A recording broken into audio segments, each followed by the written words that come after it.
¿Qué tal, amigas y amigos? Estamos en una nueva emisión de Ecuador en Contacto. Gracias por acompañarnos en este miércoles 19 de junio de 2024. La tarde de hoy en Ecuador fuimos sorprendidos por cortes de luz a escala nacional sin previo aviso. Se espera que en los próximos minutos se brinde una rueda de prensa para saber de esta situación.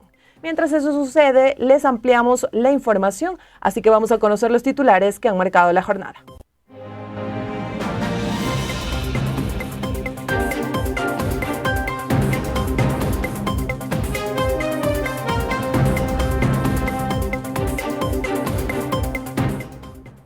Centrales sindicales convocan a una movilización nacional el 4 de julio por la eliminación de subsidios. Ministro de Economía dio detalles sobre el uso del primer desembolso del préstamo con el FMI. Clínicas dializadoras piden el pago de más de $300 millones que adeuda el gobierno. Ya venimos con la ampliación de estos y más temas.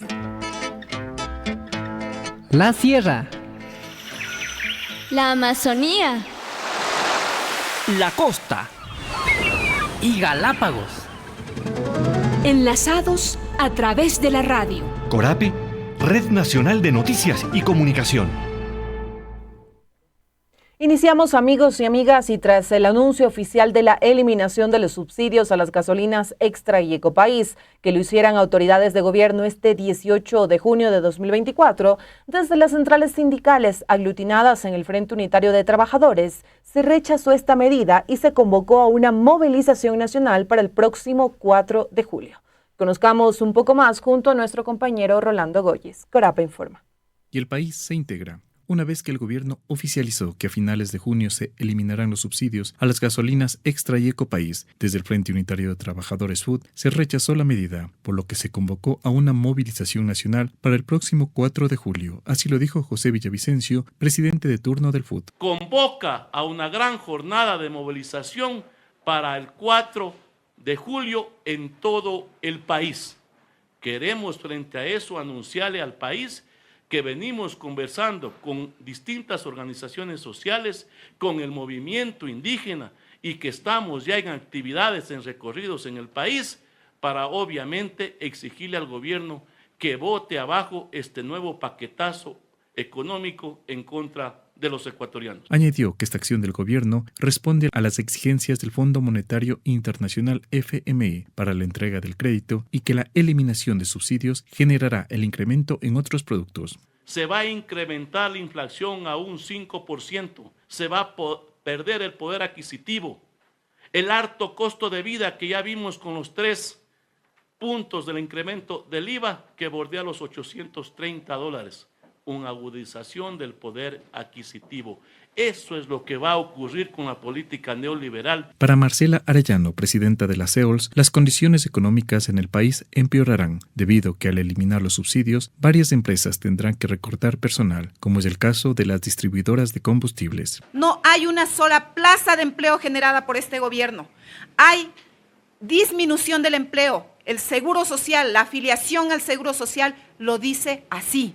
Durante los últimos años hay más de 80,000 puestos de trabajo que se han perdido. Sin embargo, el gobierno sigue mintiendo y dice que hay trabajo para la juventud. En cambio, Edwin Bedoya, vicepresidente de la CEDOCUD, explica que una vez que se eliminen estos dos subsidios, es probable que lo haga con otros. Uno de ellos, el gas de uso doméstico. No nos vengan a decir que los beneficiados van a ser el pueblo ecuatoriano cuando sabemos que el negocio es de los importadores de combustibles. Centrales sindicales que informaron que se está conversando con otras organizaciones, movimientos sociales y bases indígenas para salir a las calles y rechazar las políticas del presidente Daniel Noboa. Reportó para Ecuador en Contacto Rolando Goyes García. Corape informa. Y el Ecuador se integra y pasamos a otros temas. Y la Comisión de Transparencia, Participación Ciudadana y Control Social de la Asamblea Nacional recibió la comparecencia del ministro de Economía y Finanzas, Juan Carlos Vega, para dar detalles sobre las condiciones del préstamo que tiene el país con el Fondo Monetario Internacional. Según afirmó el ministro, el primer desembolso de $1.000 millones que ya se ha recibido estará destinado a la inversión social, de seguridad y de otros sectores que están dentro del presupuesto general del Estado. Nicole Mendoza nos cuenta más. Veamos. Corape informa. Y el país se integra. El ministro de Economía y Finanzas, Juan Carlos Vega, acudió a la Comisión de Participación Ciudadana de la Asamblea Nacional en calidad de compareciente para dar detalles de la nueva deuda de $4.000 millones que tiene el Ecuador con el Fondo Monetario Internacional. Durante su intervención, el ministro Vega señaló que este préstamo estará dirigido a 4 sectores. Se sintetiza en estas 4 prioridades. Economía, obviamente seguridad, generación de empleo, que es donde viene la mayor capacidad que tendremos como país de solventar el tema de la seguridad y el fortalecimiento de la dolarización. Según el titular de esta cartera de Estado, el Ecuador ha recibido el primer desembolso de $1.800 millones, de los cuales 800 millones han sido destinados para pagar el crédito del Banco de Desarrollo de América Latina, CAF. A la economía del país han entrado 1.800 millones y luego se ha repagado a la CAF 800 millones, que es un plan coordinado entre los organismos multilaterales, donde la CAF, en base a lo que se llama el acuerdo a nivel técnico con el fondo, nos anticipa 800 millones por un mes y luego se da el desembolso de fondo de 1.000 millones, donde se repaga los 800, entonces en matemática simple lo que queda dentro de la economía son 1.000 millones. Sin embargo, el presidente de la comisión, Patricio Chávez, solicitó al ministro Vega que dé detalles del destino de los $1.000 millones restantes, a lo que el ministro respondió que han servido para ponerse al día con proveedores del Estado y con los gobiernos autónomos descentralizados. Pues entendemos que de esos 1.000 se devolvieron a los 800 que ya se invirtieron. ¿Qué es lo que se va a hacer con en contexto general, con estos 1.000 millones que han ingresado? Ha permitido que estemos básicamente al día con los gobiernos autónomos descentralizados, con los proveedores del Estado, con los proveedores de textos escolares, de diálisis, de servicios de salud. Por su parte, Gisela Garzón y Mariana Yumbay, asambleístas y miembros de la comisión, aclararon que lo dicho por el ministro no se apega a la realidad. No es cierto. Los pacientes de diálisis siguen a la espera de que se renueven los convenios, proveedores del Estado siguen reclamando sus pagos y los gobiernos autónomos descentralizados también. Que los endeudamientos públicos tienen que ser para inversión en infraestructura y hasta ahora no nos ha dicho el ministro en qué se va a invertir. Finalmente, el ministro Vega detalló que el desembolso para el siguiente año será de $1.250 millones, posteriormente 500 millones y para 2028 $250 millones. Reportó Nicole Mendoza, Corape Informa.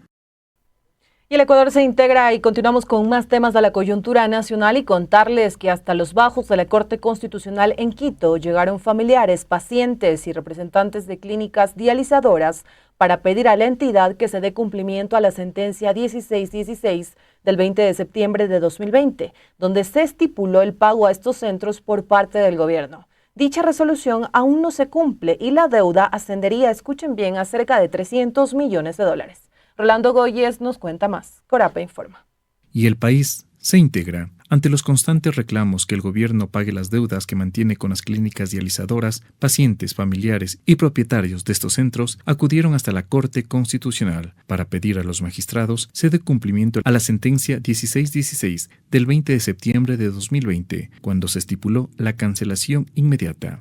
Pamela Luna, del movimiento Diálisis es Vida, precisó que la situación es insostenible para quienes necesitan realizarse sus tratamientos y de igual forma para los dueños de los centros de diálisis. Y hoy en día los pacientes sufren, están a punto de fallecer, la deuda sobrepasa los 300 millones entre el IES y el Ministerio de Salud y los 85 centros de diálisis que brindan este tratamiento están a punto de cerrar sus puertas y 20.000 pacientes en riesgos de perder la vida. Dijo que quienes necesitan sus diálisis no pueden esperar la voluntad del gobierno que les descontó mes a mes sus aportes al IES para ser atendidos. La deuda del MSP sobrepasa los 18 meses y el IES más o menos 24 meses.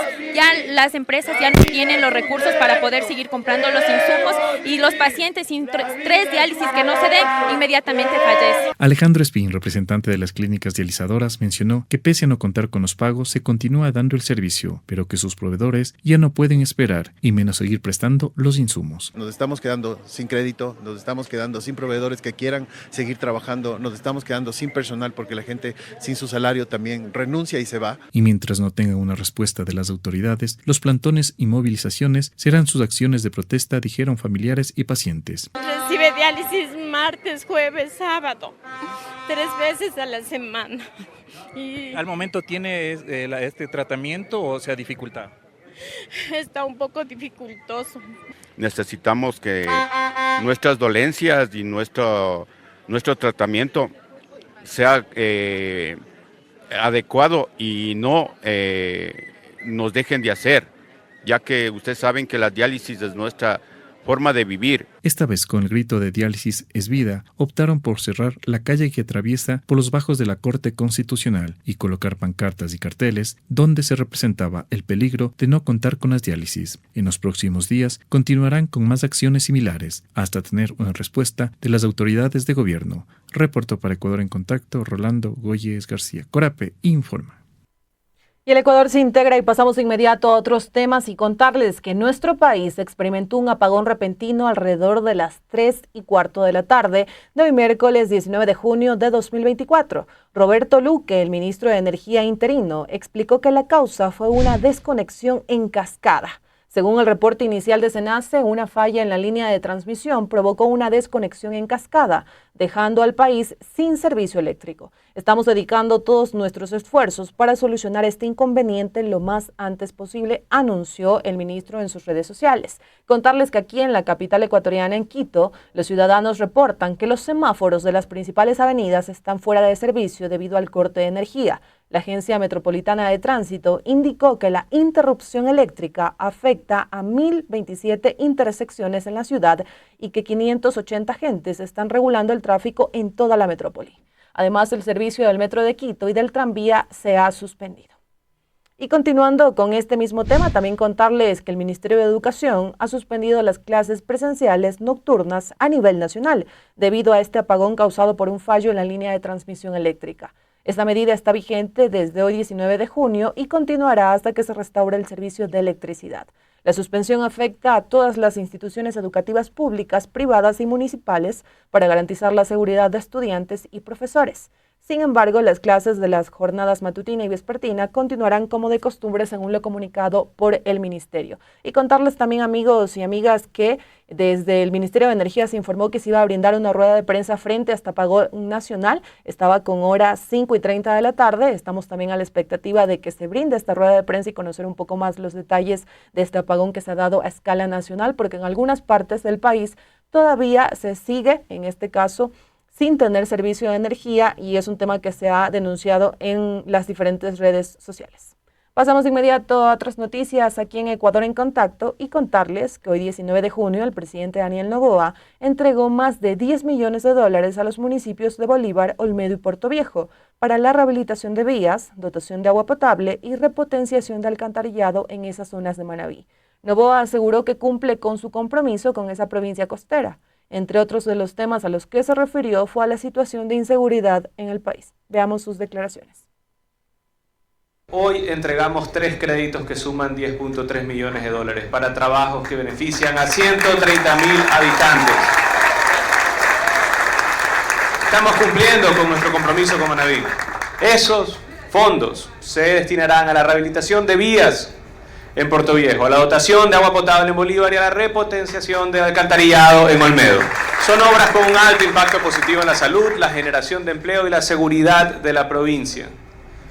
Con la construcción de las vías, impulsamos el comercio, facilitando que los productores agrícolas y ganaderos puedan sacar sin problemas sus productos y comercializarlos fácilmente en los mercados de otros cantones. Así también, al mejorar el alcantarillado y la dotación de agua potable, reducimos la incidencia de enfermedades relacionadas con el agua, protegiendo la salud de las familias, especialmente de los niños. Son obras que nos permiten disminuir los índices de nutrición crónica infantil, un objetivo prioritario de nuestro plan de gobierno. Sin duda alguna, estas son obras necesarias en beneficio de la salud y la mejora de la calidad de vida de la ciudadanía. Estamos poniéndonos al día con los gobiernos locales, solventando una deuda heredada. Además, gracias al trabajo de las fuerzas del orden, estamos dando duros golpes al narcotráfico y la delincuencia. En los últimos días hemos incautado grandes cantidades de droga y disminuido los índices de muertes violentas significativamente en la provincia de Manabí. Amigos y amigas, y con estas declaraciones del presidente Daniel Noboa nos vamos a una pausa, pero ya regresamos con más temas aquí en Ecuador en Contacto. Quédense junto a nosotros.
La sierra. La Amazonía. La costa. Y Galápagos. Enlazados a través de la radio. Corape, Red Nacional de Noticias y Comunicación.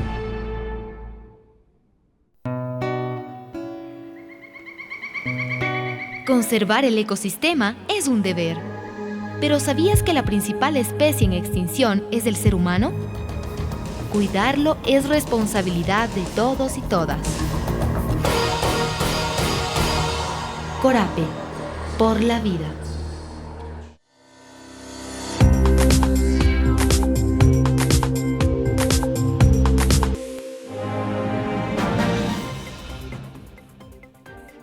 Seguimos informando en este miércoles 19 de junio de 2024 y contarles que como parte del proceso de juicio político en contra del expresidente del Consejo de la Judicatura Wilman Terán y de los exvocales Maribel Barreno y Javier Muñoz, la Comisión de Fiscalización de la Asamblea Nacional recibió las pruebas testimoniales de exmiembros del Comité de Expertos y de la Comisión Evaluadora para el Concurso de Méritos para elegir a los jueces de la Corte Nacional, entre otras comparecencias. Nicole Mendoza nos cuenta más. Veamos. Corape informa. Y el país se integra. Continuando con el proceso de juicio político en contra del expresidente del Consejo de la Judicatura, Wilman Terán, y 2 exvocales de la institución, la Comisión de Fiscalización de la Asamblea Nacional llevó a cabo las pruebas testimoniales de cargo y de descargo, iniciando por los testimonios convocados por el asambleísta proponente Jorge Peñafiel. Inicialmente se dio paso a Juan Carlos Vega, exdirector nacional de Talento Humano del Consejo de la Judicatura, quien se refirió a la supuesta destitución ilegal del juez de la Corte Nacional de Justicia, Walter Macías, y al concurso de méritos para la elección de jueces de esta corte. La respuesta es exactamente igual a la primera. Es decir, una vez que hemos recibido, o que se ha recibido, perdón, ya no forma parte de la institución, que se ha recibido la documentación y la disposición por parte del Pleno del Consejo de la Judicatura, lo que hace la Dirección Nacional de Talento Humano, repito nuevamente, es ejecutar precisamente la disposición del Pleno, para lo cual lo que corresponde es elaborar, ¿sí?, la acción de personal correspondiente. Ante esto, el expresidente del Consejo de la Judicatura expresó su réplica ante las comparecencias de los participantes testimoniales. Remedia cuando dice no es el único concurso, también como en la designación de cortes anteriores.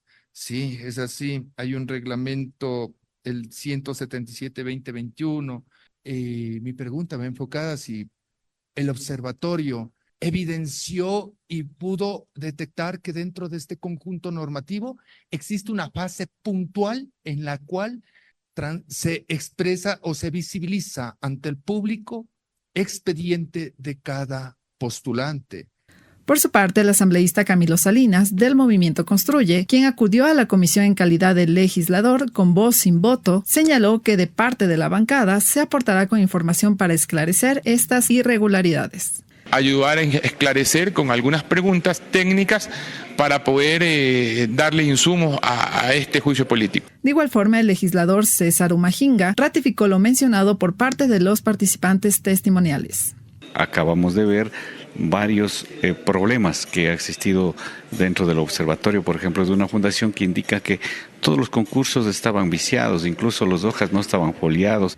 Según la Comisión de Fiscalización, ambas partes han solicitado más de 50 testimonios que se sumarán al resto de pruebas documentales y audiovisuales para la elaboración del informe final, que será remitido al Consejo de Administración Legislativa y posteriormente al Pleno de la Asamblea. Reportó Nicole Mendoza, Corape informa.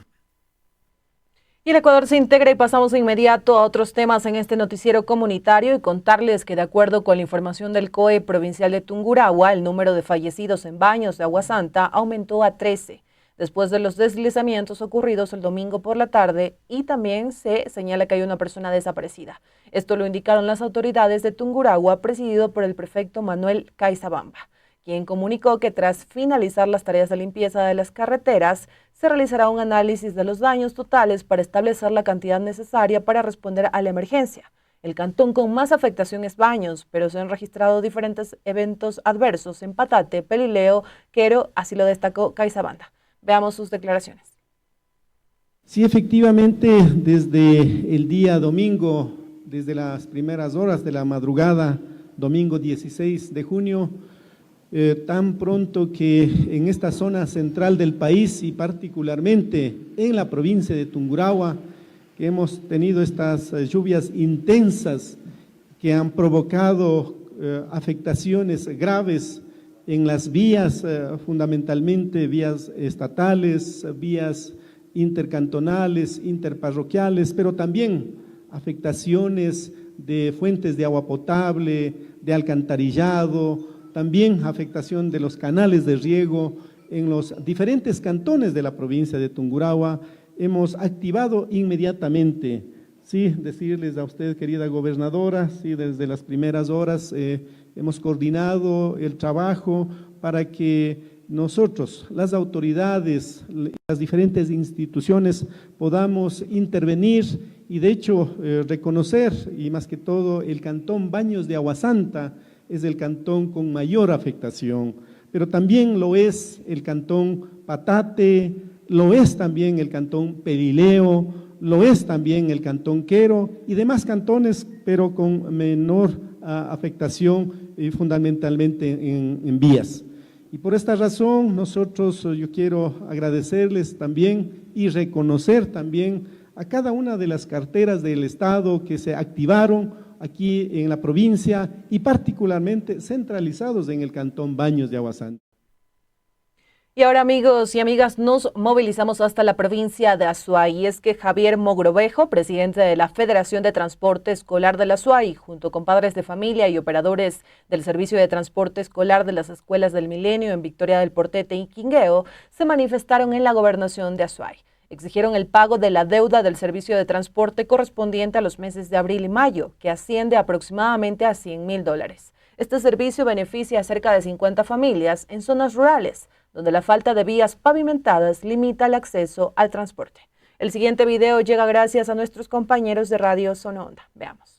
Otra vez hemos tenido que regresar a este punto porque necesariamente nosotros necesitamos que se cubra un valor de 2 meses que ya va al tercer mes y es un valor superior a los $100.000 el tema del transporte escolar de las unidades educativas del Milenio de la Victoria como la de Quingueo. No se cubre y sin embargo ya no hay cómo seguir operando, se pone en riesgo el tema de operación de estos últimos días al ya no tener el tema de los recursos. El no tener los recursos es imposible poder operar con un tema que cuando nosotros asumimos un tema de un contrato, obviamente el precio del combustible estaba en la mitad y ahora está duplicado, pero sin embargo no hemos dejado de proveer el servicio, pero queremos que sean conscientes, coherentes en esta parte las autoridades y que por favor obviamente nos ayuden con el pago. El señor gobernador que haga las debidas gestiones en Quito, que pida al Ministerio de Finanzas, igual el señor coordinador zonal que haga las debidas gestiones, los insistos en Quito y que nos pidan, que nos ayuden, que nos cancelen, ¿no? Vamos a seguir en pie de lucha, y lo que se pone en riesgo es de que obviamente el tema del servicio estos últimos días se siga operando, porque es imposible al no tener los recursos.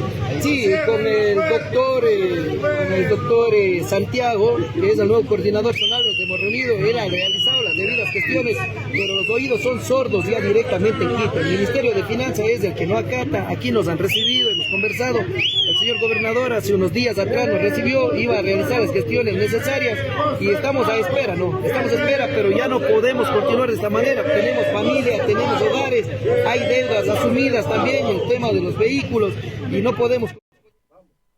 Seguimos en Ecuador en contacto, amigos y amigas, y desde el Ministerio de Educación se informó de la inauguración del aula hospitalaria en el Hospital del IES en Chone, esto en la provincia de Manabí. Con este espacio, según la cartera de Estado, serían 14 las casas de salud en Manabí, Santo Domingo, que brindan este servicio educativo para garantizar el acceso, permanencia y aprendizaje en el sistema educativo de niños, niñas y adolescentes que se encuentran hospitalizados por alguna condición o emergencia de salud. Celia Lor, docente de esta aula en Chone, señaló que además del soporte educativo a los estudiantes, se les brinda contención emocional. Veamos sus declaraciones. Aquí nuestro servicio es brindar el apoyo para los niños que se ingresan a esta casa de salud, dando así un plan de contingencia emotivo también para ellos en estos momentos que pasan por la casa de salud, dándoles pues el aporte que necesiten mientras se encuentren hospitalizados, para que ellos no se sientan de pronto tan aislados, sino que también acompañados en este proceso que ellos están de hospitalización o por alguna causa que presenten en su salud. justamente para no que ellos no corten un sistema que ellos ya vienen con el aprendizaje. Nosotros lo que damos es continuidad a lo que ellos están aprendiendo en un aula de clases. Nosotros es de seguir con el profesor, comunicándonos también para que ellos nos aperturen a decir lo que el niño está haciendo y nosotros pues continuar con esa enseñanza aquí. De pronto será un poco menos exigida, pero sí que ellos también tengan esa importancia de que aunque ellos estén enfermitos pues, o que estén hospitalizados, sientan que si hay alguien que les apoya, que hay alguien que los entiende y que estando aquí pues también pueden realizar cualquier tipo de actividad escolar. Continuamos, amigos y amigas, y contarles que este 18 de junio también se oficializó a Manuel Naranjo Paz Miño como ministro de Salud Pública, reemplazando así a Franklin Encalada, quien renunció el viernes 14 de junio de 2024. Sobre Naranjo se señaló que es un médico graduado en la Universidad Central del Ecuador y cuenta con experiencia en administración de clínicas privadas. Y como vemos en las redes sociales del Ministerio de Salud, se informó que ya inició sus funciones como titular de esta cartera de Estado. Esto luego de realizar el proceso de transición con el exministro Encalada. Y también contarles que mediante el decreto ejecutivo 304 con fecha 18 de junio, el presidente Daniel Noboa designó a César Vázquez Moncayo como secretario de Educación Superior, Ciencia, Tecnología e Innovación. Vázquez permanecía como secretario encargado tras la renuncia de Ana Changuín. Mediante sus redes sociales, el nuevo titular de la CENESID agradeció al presidente Noboa y dijo que asume el reto con el compromiso de seguir trabajando. Habló de acceso digno a la educación superior y becas para toda la población. Sobre Vázquez se sabe que es ingeniero comercial y posee una maestría en planificación y dirección estratégica. Ha tenido un paso por instituciones como el Registro Civil y el Ministerio de Educación. Y ahora también vamos a compartir con ustedes detalles que llegan gracias a la DW en español y ellos se refieren al caso Furukawa, y es que en nuestro país cientos de trabajadores han demandado a la empresa japonesa Furukawa por años de malos tratos y pésimas condiciones laborales. La acusan de explotación laboral, esclavitud y de no compensar a los trabajadores por los accidentes laborales. Con una demanda conjunta ante los entes judiciales buscan reparación y justicia. Veamos el siguiente reporte. El dolor es parte del día a día de José Clemente Chávez. Se accidentó trabajando en una plantación y afirma que su patrón no le brindó la asistencia médica necesaria. Estaba operando una máquina como esta cuando las fibras de abaca le engancharon la pierna. José tuvo más accidentes y problemas para seguir adelante y asegura que la compañía japonesa Furukawa nunca lo compensó, que apenas había medidas de seguridad y ningún tipo de ayuda para quien sufría un accidente laboral. Ya con mis piernas yo me siento media vida. Después que ya esté enfermo ya no lo conocen, ya mejor no tienen como decir, no lo ayudan en nada porque no lo conocen. Ya él como decir está enfermo no vale para nada. Eso tiene la Furukawa. Chávez, oriundo de la región de Santo Domingo, en Ecuador, es solo uno de los 338 trabajadores de todo el país que han demandado a la empresa por negligencia, condiciones de trabajo peligrosas y falta de asistencia médica. La demanda incluye acusaciones de explotación infantil y esclavitud laboral. Susana Quiñones dice que empezó a trabajar cuando tenía apenas 6 años y que durante décadas lo hizo en condiciones inhumanas. Nos cuenta que tuvo 7 hijos, todos en la plantación y sin ningún tipo de asistencia médica. Muy duro, porque así con la barriga grande teníamos que trabajar. Ahí ya nos acostumbramos a trabajar. A veces estábamos tuseando, ahí nos cogían los dolores. Sin permiso de maternidad, ella y otras mujeres tenían que volver al trabajo directamente después del parto. Antiguos trabajadores nos muestran cómo cosechaban el abaca para convertirlo en cuerda, papel o fibra.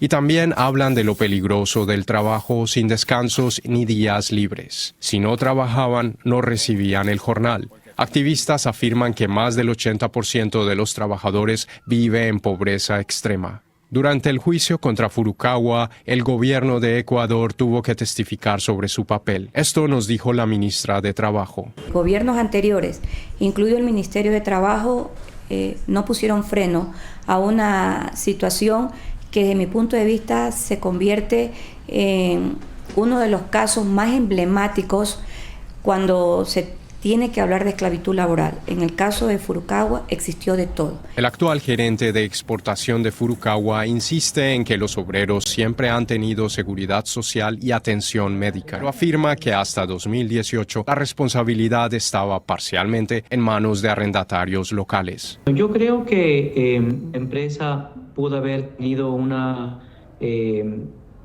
relación más estrecha con los arrendatarios para que, digamos, si es que existía algún problema en el procesamiento de la fibra, pero de allí a hablar esclavitud hay una distancia muy grande, ¿no? Los trabajadores dicen haber perdido su niñez, educación y salud. Nosotros sí hemos sufrido aquí en la empresa, entonces por eso nosotros pedimos justicia, reparación, que la Corte y los jueces son padres, son madres las juezas. El veredicto de la Corte Penal y la Corte Constitucional podría ser histórico, estableciendo responsabilidades y la rendición de cuentas por los derechos de los trabajadores en Ecuador. Y con este reporte de la DW en español sobre el caso Furukawa nos despedimos de ustedes, amigos y amigas. La invitación para que continúen en sintonía de Corape Digital TV y conozcan junto a nosotros varios temas del acontecer nacional relacionados a política, ambiente, cultura y otros temas. Nos seguimos encontrando por este espacio. Un excelente resto del día. Cuídense mucho.